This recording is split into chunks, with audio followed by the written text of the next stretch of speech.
बिस्मिल्लाहिर्रहमानिर्रहीम अस्सलाम वालेकुम। आज आपके सामने जो रेसिपी शेयर करने लगे हैं ये बड़े मज़ेदार जो है बैगन के पकोड़े। चले आए रेसिपी शुरू करते हैं।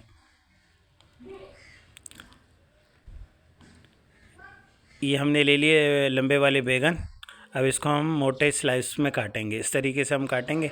आप चाहे तो छुरी की मदद से काट लें। ये तो हमारे पास टूल है, इस वजह से हम इससे काट रहे हैं।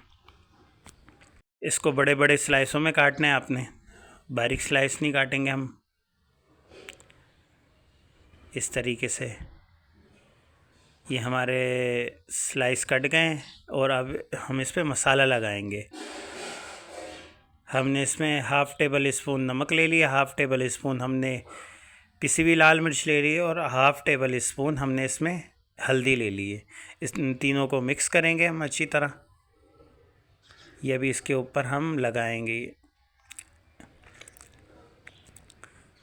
इस तरीके से हम इसके ऊपर दोनों साइडों पे लगाएंगे। तकरीबन 10 से 15 मिनट इस तरह मसाला लगाने के बाद छोड़ देना आपने। इसके अंदर तक मसाला जाएगा। अब इसका हम बैटर तैयार करेंगे।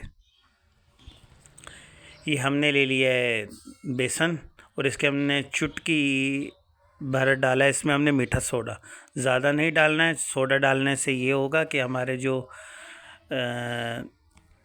जो हमारे पकोड़े हैं वो फूले हुए बनेंगे। देखें, इस तरीके से हम इसको बना लेंगे। दोनों साइड हम इसको अच्छी तरह कुक करेंगे। बड़े ही आसानी से बन जाने वाले हैं ये है बैगन के पकोड़े। अगर आपको हमारी वीडियो अच्छी लगे, लाइक और सब्सक्राइब करें, शेयर करें और बेल आइकन को दबाएं। अल्लाह हाफिज़।